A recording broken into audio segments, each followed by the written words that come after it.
Okay mga ka-idol, 4 days na may diri nag-angkorahe diri sa may CDO or Cagayan de Oro.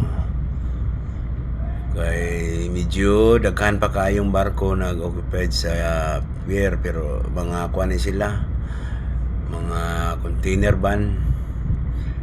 Mo na ilang giuna kay medyo dali ra mo ginimuman. So while waiting sa PPA advice, angkorahe sa midiri sa anchorage area diri sa Cagayan de Oro.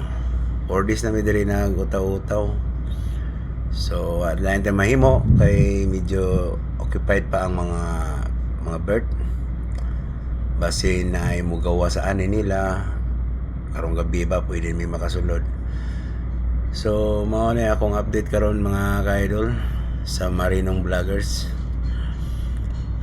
Diri sa Cagayan de Oro.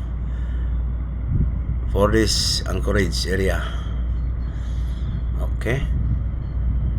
Okay, thank you mga ka-idol.